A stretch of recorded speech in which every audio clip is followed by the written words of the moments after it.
This is the final and most conclusive proof that what I'm telling you is the truth from the Bible. Europeans are the Israelites. Here I come. Oh, here I come. This is the principal component analysis of modern West Eurasians, showing us exactly how the Shemite populations work. The Shemite populations are everyone on here. Everyone I've talked about that's being a Shemite is listed here. You have over here Levantine and Shemite populations, Caucasians, Iranian, Turkish, Mizrahi Jewish, North Levantine, South Levantine, Arabian. Then you have the Ashkenazi and Sephardi Jews in between this cluster of 12 and those Shemite populations, exactly where Edom is to be. These are the Ishmaelites over on the right-hand side. These are the Edomites in the middle. These are the 12 tribes of Israel in the red circle. East Slavic, Baltic, Central European, Germanic, Balkan, French, Italian, especially North Italy, Sicilian, Spanish, South French, Basque, Sardinian. These 12 pools share not just a common paternal line, but a common total genetic heritage. The autosomal DNA of thousands of years living together as a people. 10 of 12 of these pools have R as their single highest Y DNA haplogroup, and all of them have haplogroup R at least as a co-dominant. The Ashkenazi and Sephardi Jewish populations appear outside the European circle, positioned between European and Levantine clusters, consistent with Edomite, mixed Shemite ancestry. Esau took his wives from the daughters of Canaan, Ada the daughter of Elon the Hittite, and Holibama the daughter of Anna, and the granddaughter of Zibeon the Hivite. Also Basemath, Ishmael's daughter, the sister of Nebaioth. So he took 2 Canaanite women and an Ishmaelite, and as a result, his genetics over time pulled out of the cluster. Look at the 12 tribes from 1200 to about 1050 BC. Notice how they cluster together and then are surrounded by the peoples, the other groups, and Edom is close but not part of them.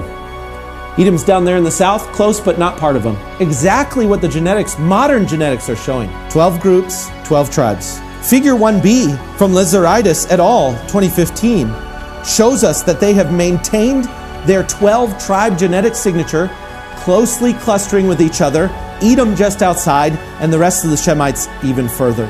Europeans are the Israelites of the Bible. Europeans are the 12 tribes. All of those groups I listed, those are the 12 tribes. They're all dominant or co-dominant haplogroup R. The Holy Spirit has made this evident now in these last days. This is the rattling. This sermon and these studies are the rattling. Black Hebrew Israelites love to claim that they're the true Israelites and blah, blah, blah, blah, blah. But, you know, they look at Revelation and say, oh, Jesus, he had legs like bronze, which, you know, us, we can turn pretty bronze when we're in the sun. But, you know, they don't finish the verse as Mr. Rich Tidwell said, Pastor Rich Tidwell. It says something along the lines like molten bronze, like it's melted, it's on fire. So that looks like this. Not anything like being black. And then they say, oh, well, Jesus, his hair was like wool and shit. So, you know, our hair, our pube hair, you know, it be like wool and shit. But, you know, they don't complete that either, because it says white like wool and a head white. So his head was white as well. His face was white. And then you got, you know, the Bible describing Solomon and his wife and David and so on, and they're described as being white like milk, the women white like snow, King Solomon having a white stomach like ivory, and him and his wife being white like alabaster, and their eyes being blue because it's like a river or a pool. David described as ruddy, you know, red, ruddy. Adam, the name Adam means ruddy, you know, so it means to blush, and we're the ones that blush. So, you know, you don't got much black Hebrew Israelites. And then you got this hollow group of 12 people. The Europeans, the 12 tribes. And the Bible also says where the Israelites went to. And we went to Europe. So, you know, there's a lot of evidence showing that it's us. And if you can see in that group, the Ashkenazis, they are outside of that group. So it's not them. So it's us. Sorry, black Hebrew Israelites, but the only evidence that we have for Jesus being black is that he's God and, you know, we're his children, and he went away. He went away, and we're his children, and we've been waiting 2,000 years for him to come back. So, yeah, that's the only evidence we have for him being black. Hey, black men. So I duetted a video the other day, and I'm going to expand on that. This creator was talking about how she believes that there is something that the government doesn't want us to know. Maybe the government, maybe like the rich 1%ers, the people in power, that hold all the power, don't want us to know about black people and something that is extremely special, extremely superhuman that you all have. I 100% agree. And I actually made a video about it after I saw Sinners, because I saw that movie, and it's something that I've been thinking of for many, many, many, many years. But Sinners just brought it more to my attention, how unique you are, how vibrant you are, how under stress, under duress, under the kind of stress that most people can't even manage to think about, much less live through. You guys not only live through, but you succeed, you excel, you thrive. And there's something I think that you have in your genetic makeup, not just your melanin. I mean, maybe it has something to do with melanin, but there's something else inside of you that makes you so unique, so special, so smart, so talented, so funny. Like, I can go on and on and on. And I think there's no way that racism, all the horrible things that happen and happened and still happen because of racism, is just because of the color of your skin. There's no way. All praise to Yahweh, Bahashem, Yahweh Shai, Bahashem, Rekakwadash. Double honor to the apostles and elders of GMS. Shalom to the hopefully elect. This video is entitled Rich Tidwell and White Supremacy. The Israelites are still in captivity, you devils. The Israelites are still in captivity, you devils. Now, the guy on the left of your screen, his name is Rich Tidwell. He's a white supremacist Bible teacher, right? And he's been stealing talking points from the Israelites, of course. He's been watching our videos and taking little pieces of what he wanted to use and try to, now he's going into the whole thing. And I don't know how long ago he's been doing this, but these videos just surfaced recently. He's trying to, do what they've always done. Say the Israelites are so-called white people while going against all these prophecies about the Israelites. Now, one of the main ones being that the Israelites are still in captivity. They're just not some people that are living together in a damn cluster of nations, dwelling among each other like in harmony like they was in the Holy Land. Hell no. No, that's not even prophetic. And all this made up haplogroup nonsense. You said in the previous video, which I saw that I didn't include in this, you said in a previous video that these people admitted that they don't have DNA from the Israelites from back then. So how the hell could you possibly know, based upon a damn haplogroup this and a haplogroup that, about DNA? Shemitic peoples and the genetic clusters and all of this. None of that shit is scriptural. You just talking shit. Now, I did a video against this dude last night. It was kind of late when I did it. Here's a video here. Right to the left. Rich Tidwell. Europeans are Edomites, not Israelites. Hashtag Celto-Saxon doctrine. Okay? And I went all into it over an hour long. Right, going into this dude's wackiness, to his madness. So I went into the video and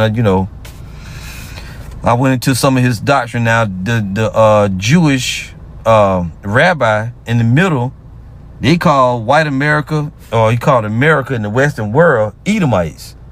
Rich Tidwell calls the Jewish people Edomites. But all of you work together in cahoots. You're brothers.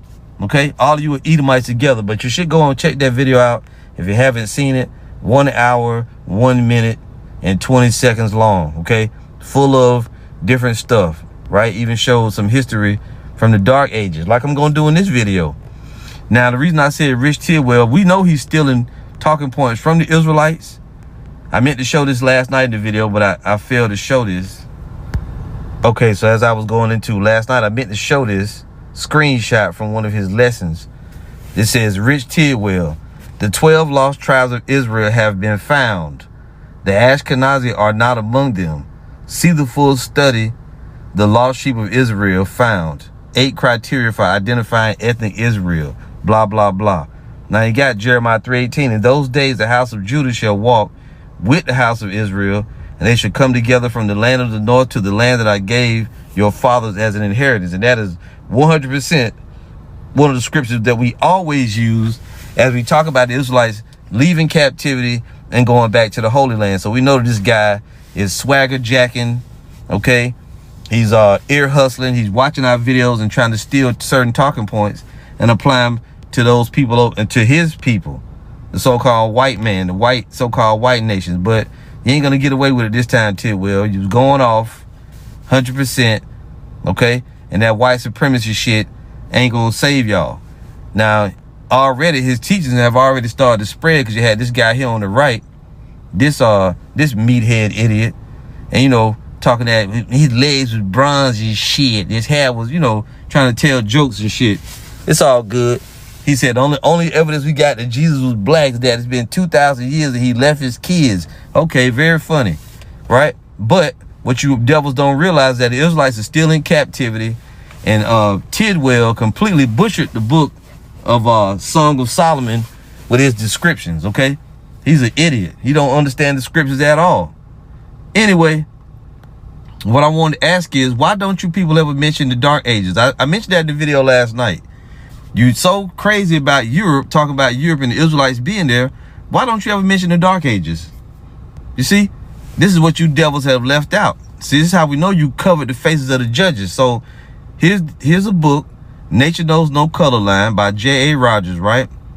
Now, when you go to that book, and I went into it in that video I did last night, but I'm going to mention it here. You see here at the table of contents, Roman numeral 3. It says Negroes in ancient Europe and Greece. Now jump down to Roman numeral 6. The Negro as more aristocratic European families. 7. Whites and blacks in Greece, Turkey, Italy, Germany. Roman numeral 8. Negro ancestry in the French. Negro ancestry in the Anglo-Saxons. Negro ancestry in white America. See, so we was all over the world, and during the time of the Dark Ages, Israelites who were called Moors ruled Europe. So if you find some it's true that Israelites were in Europe, but not because that's just what it was, you know, where we just lived at. Okay, we took over Europe during the time of the Dark Ages, or we ruled in Europe during the time of the Dark Ages. So yeah, you got Israelites in Europe, but they go back to these people, the Israelites that were there, Moors that made Islam their religion, or practiced Islam as a religion, but they were in fact Israelites. Okay. Now you got, and I've showed this many times, Negroes and coats of armor of noble families, right? European, German, down at the bottom you see Central European here, families of names of Negro origin, Holland, Portuguese, German. You see how these people are portrayed to these dark-skinned individuals. Germany, Negroes and coats of arms, Germany and Portugal. See?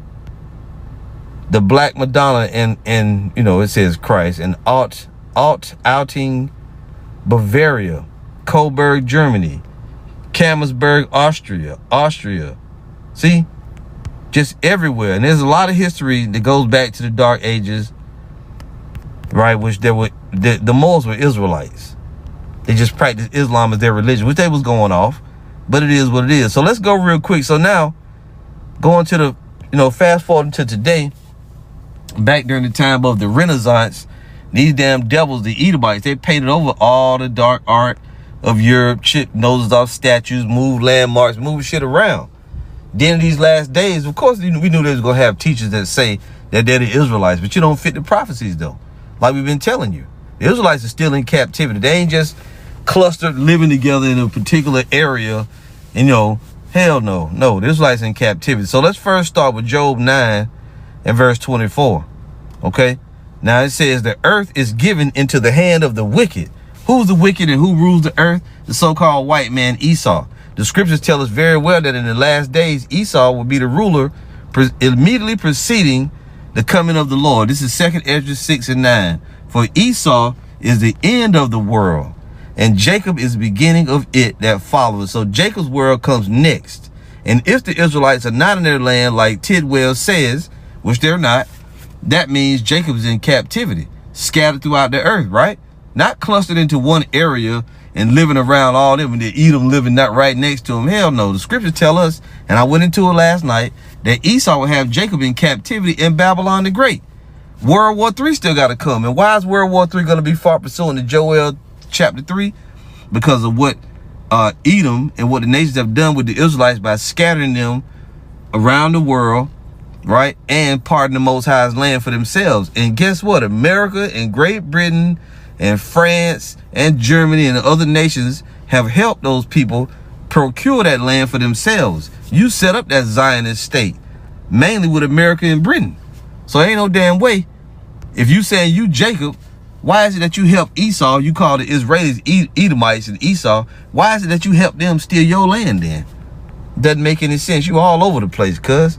Back in Job 9:24, the earth is given into the hand of the wicked. We know who rules the world, right? What else did he do? He covereth the faces of the judges thereof. If not, where and who is he? And this has been a scheme of the Edomites for a long time. They painted over the face. This is how you got white Jesus.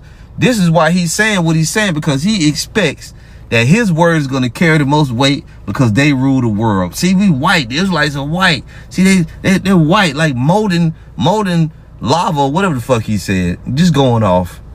You with that meathead idiot that follows you.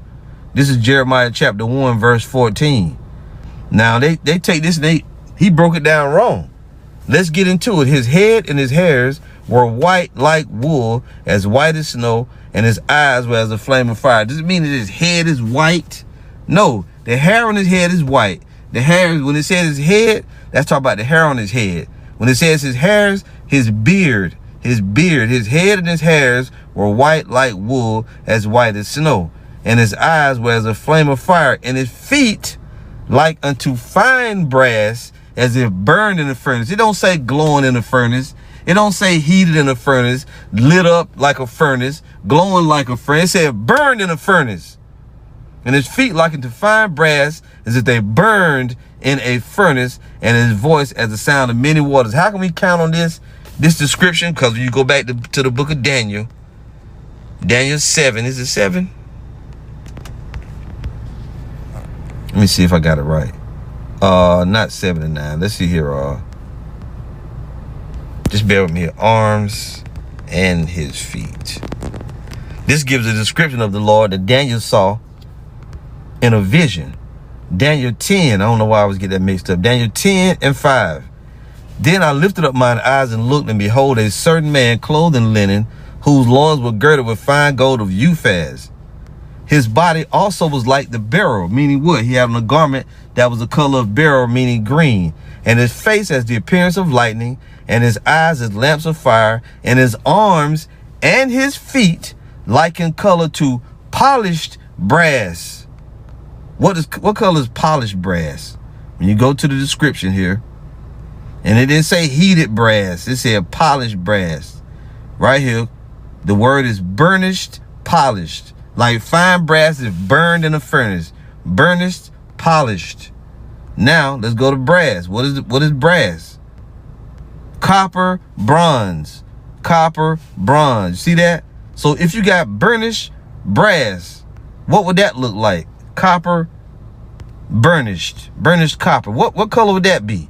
It would be darker than your average white boy. I tell you that. It wouldn't be no somebody who just got a damn suntan. No. Look at this. Burnished brass. Where they said bronze. Burnished bronze. See that? Brown skinned man. Look at that. Burnished bronze finish. See that? Very dark.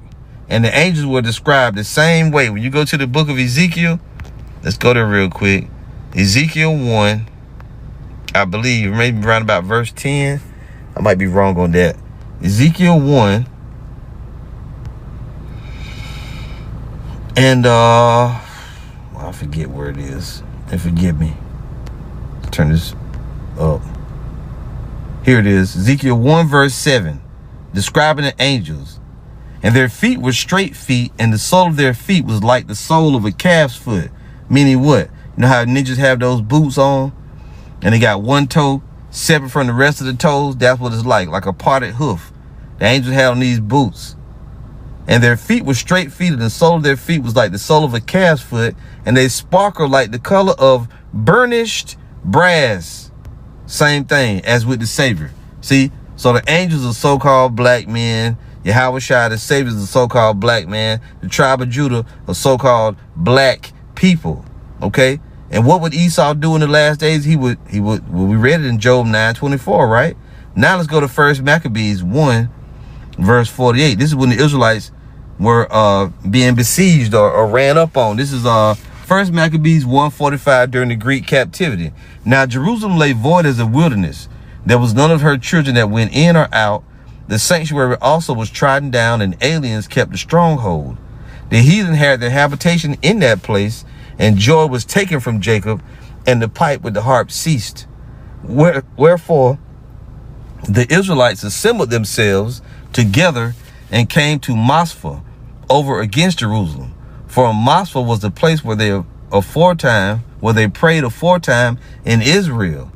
Then they fasted that day and put on sackcloth and cast ashes upon their heads and rent their clothes and laid open the book of the law, which is the Bible, wherein the heathen had sought to paint the likeness of their images. And this is where you have, you know, one of the places where it shows the white supremacy, how you would try to cover over the images. What else did they further do? This is Job chapter 24, verse 1. Why, seeing times are not hidden from the Almighty, do they that know him not see his days? Some remove the landmarks. They violently take away flocks and feed thereof. And you can keep on reading there. This is what they've done. They've removed landmarks. They've covered over the faces of the judges. They repainted paintings. They've done all this different stuff to hide the fact or to make the Savior and the Israelites look like them. See, this is Isaiah 26:10. You know what? I'm sorry. What is that? That ain't what I want. Just bear with me here. No. Is it 25?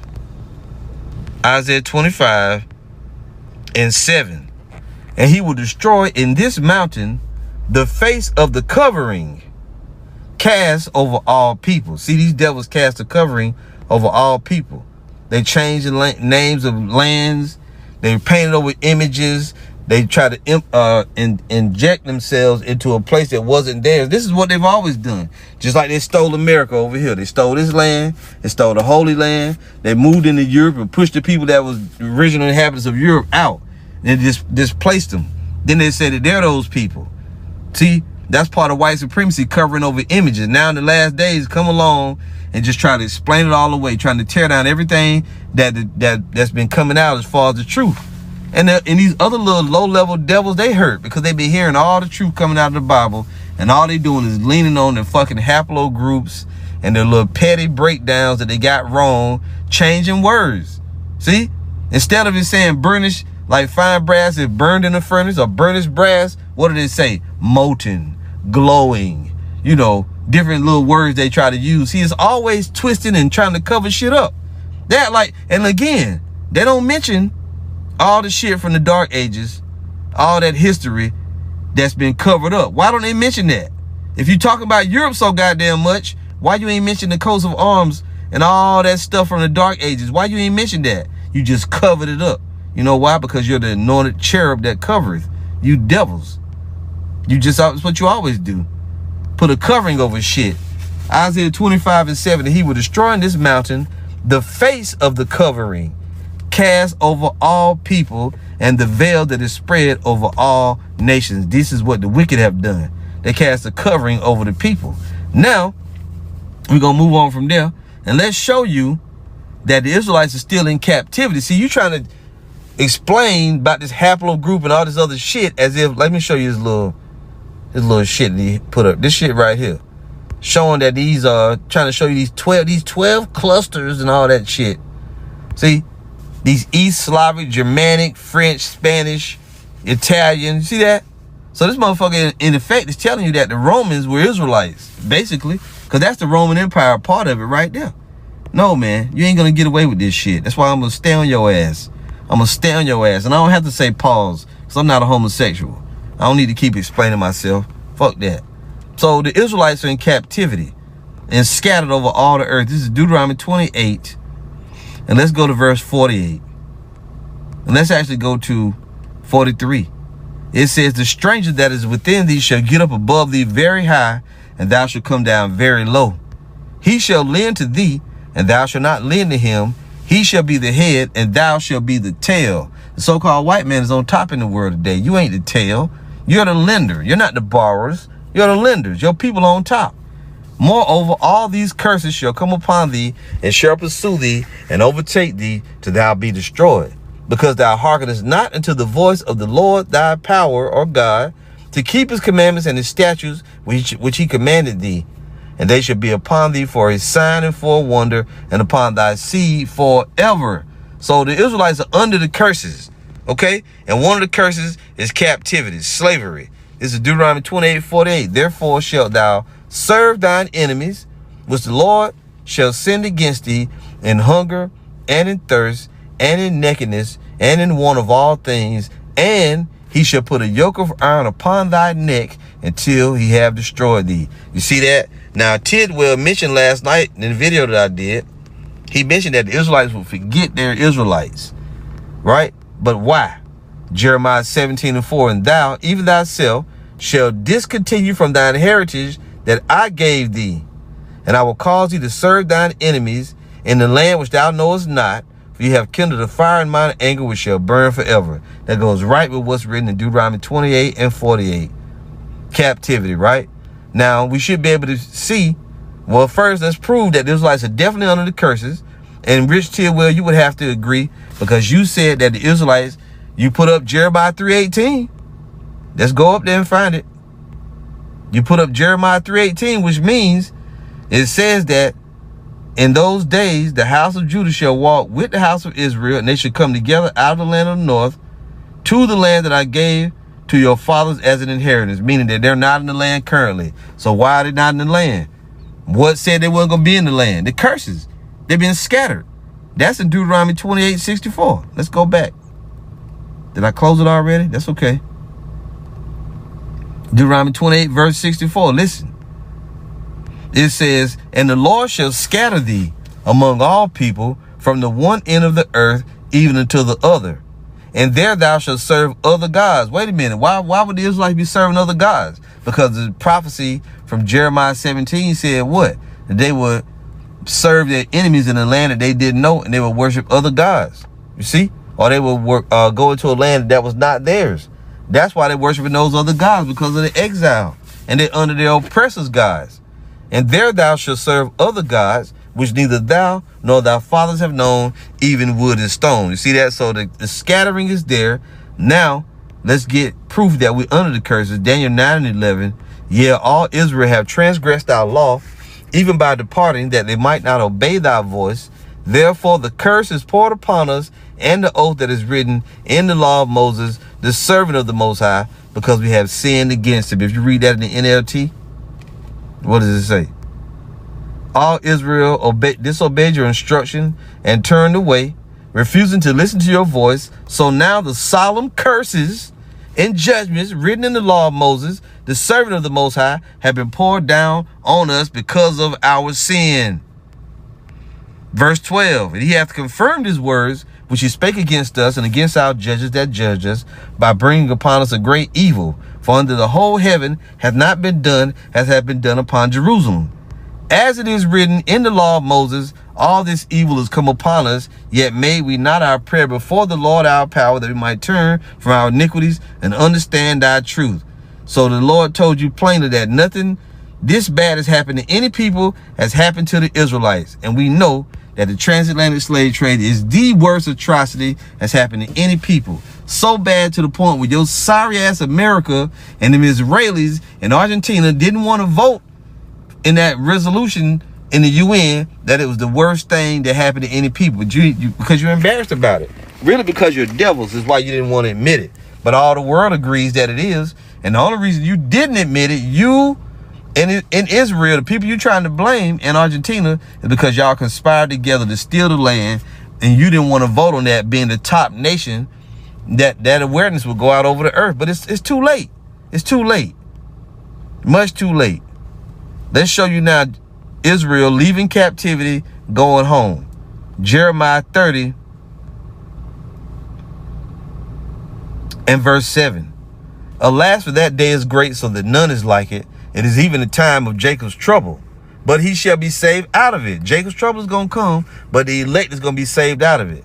For it shall come to pass in that day, saith the Lord of hosts, that I will break his yoke from off thy neck, and will burst thy bonds, and strangers shall no more serve themselves with him. Right, the Lord going to break us out of captivity. But they shall serve the Lord their God, and David their king, whom I will raise up unto them. Therefore fear thou not, O my servant Jacob, said the Lord, neither be dismayed, O Israel. For lo, I will save thee from afar, and thy seed from the land of their captivity. And Jacob shall return, and shall be in rest, and be quiet, and none shall make him afraid. Ooh, that's a major cut. From the land of their captivity. Isaiah 14 and 1. For the Lord will have mercy on Jacob, and will yet choose Israel, and set them in their own land. And the strangers shall be joined with them, and they shall cleave to the house of Jacob. Who are the strangers? The Gentiles, the Israelite foreigners. See? And the people shall take them and bring them to their place. The Israelites going to take the other nations, and we're going to take them to our land. And the house of Israel shall possess them in the land of the Lord for servants and handmaids. And they shall take them captives, whose captives they were. And they shall rule over their oppressors. Rich Tidwell, when have white people been the oppressed and been in the land of their captivity? Especially now. The Israelites are still in captivity, even to now, you devils. What about you on the right hand there, meathead, with all your damn jokes? That ain't even funny. And then you went and got in the sun a little bit to try to get a little brown so you can make that video. And your ass still red underneath that. Damn liars. And they shall take them captives, whose captives they were, and they shall rule over their oppressors. And it shall come to pass in that day that the Lord shall give thee rest from thy sorrow, and from thy fear, and from the hard bondage wherein thou was made to serve. Ooh, through. So the Israelites leave captivity, and they get taken back to the Holy Land. This is Baruch chapter 2, verse 29. If you will not hear my voice, surely this very great multitude shall be turned into a small number among the nations, where I will scatter them. For I knew that they would not hear me, because it is a stiff-necked people. But in the land of their captivities, they shall remember themselves. So what do we know? That the Israelites are still in the land of their captivities. They ain't over there in Europe living it up in their own different distinct lands, and they on top, and then also in America ruling the world. You know, hell no. Hell no. And shall know that I am the Lord their power, for I give them an heart and ears to hear. And they shall praise me in the land of their captivity, and think upon my name, and return from their stiff neck and from their wicked deeds, for they shall remember the way of their fathers with sin before the Lord. This is the great awakening. And I will bring them again. Now this nigga said this lesson, this sermon, and these teachings are the rattling. Yeah, you was rattling, all right. But it wasn't the bones coming together. It's the rattling of a damn false prophet yelling, a goat wailing at the top of his lungs trying to be heard and going off the whole time. And return from their stiff neck and from their wicked deeds, for they shall remember the way of their fathers with sin before the Lord. And I will bring them again into the land which I promised with an oath unto their fathers, Abraham, Isaac, and Jacob, and they shall be lords of it, and I will increase them, and they shall not be diminished. There you go. You see? And let's also give you one more. The land of our captivity, the main place is Babylon the Great. When you go to Revelation 18 and 20, it tells you that. This is where the tribes are, mainly concentrated over here on this side of the world. Revelation 18 and 20, rejoice over her, thou heaven, and ye holy apostles and prophets, for the Most High hath avenged you on her. Right, we're going to rule over our oppressors. See? And there you go. Now, Lord willing, Lord willing, I'll probably make another video about this devil. I'm going to look up some more of his damn videos and see what kind of shit he talking. Because he did, I saw a lesson he did the other day. He was talking about the Hamites. So I know this fucker going to try to put that on us. Because he said, curse be Ham, and curse be Canaan. We got something for your ass for that too, devil. I'm going to stay on your damn neck until your false doctrine is shriveled up like the rest of your damn doctrines. You people ain't got nothing for us. You are no match. You are no match, Rich Tidwell. And that's it. All praise to Yahweh, Bahashem, Yahweh Shai, Bahashem, Rakakwadash. Shalom.